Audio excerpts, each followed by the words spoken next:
नीति का 13 अध्याय।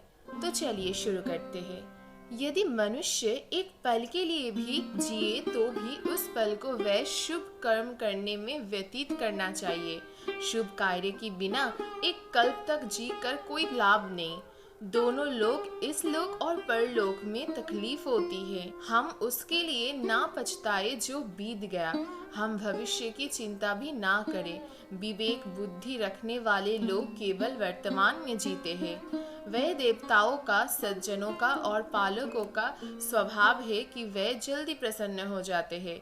निकट के और दूर के रिश्तेदार तब प्रसन्न होते हैं जब उनका आदर सम्मान किया जाए, उनके नहाने का, खाने पीने का प्रबंध किया जाए। पंडित जन जब उन्हें आध्यात्मिक संदेश का मौका दिया जाता है तो प्रसन्न होते हैं। जब बच्चा माँ के गर्भ में होता है तो ये 5 बातें यही तय हो जाती है।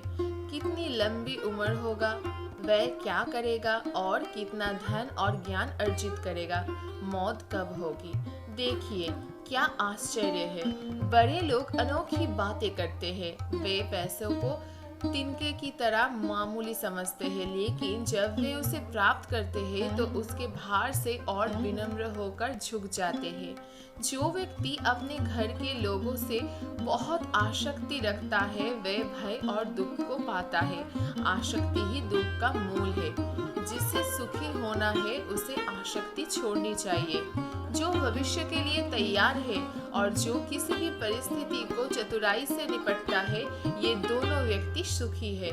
लेकिन जो आदमी सिर्फ नसीब के सहारे चलता है वह नष्ट हो जाता है। यदि राजा पुण्यात्मा है तो प्रजा भी वैसी ही होती है।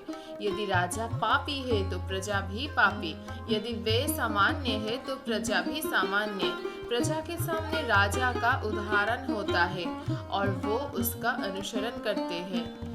मेरे नजरों में वह आदमी मृत है जो जीते जी धर्म का पालन नहीं करता, लेकिन जो धर्म पालन में अपने प्राण दे देता है वह मरने के बाद भी बेशक अमर होता है। जो नीच लोग होते हैं वे दूसरों की कीर्ति को देखकर जलते हैं।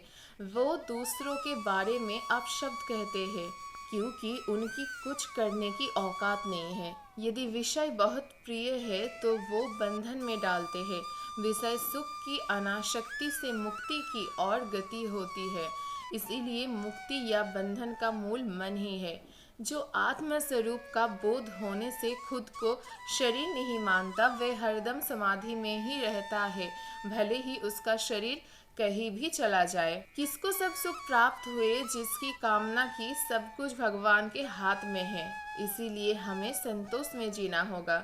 जिस प्रकार एक गाय का बछड़ा हजारों गायों में अपनी माँ के पीछे चलता है, उसी तरह कर्म आदमी के पीछे चलते हैं। जिसके काम करने में कोई व्यवस्था नहीं उसे कोई सुख नहीं मिल सकता।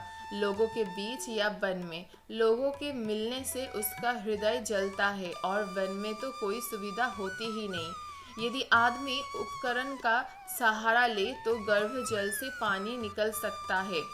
उसी तरह यदि विद्यार्थी अपने गुरु की सेवा करे तो गुरु के पास जो ज्ञान निधि है उसे प्राप्त करता है। हमें अपने कर्म का फल मिलता है। हमारी बुद्धि पर इसके पहले हमने जो कर्म किए हैं उसका निशान है। इसीलिए जो बुद्धिमान लोग हैं वो सोच विचार कर कर्म करते हैं।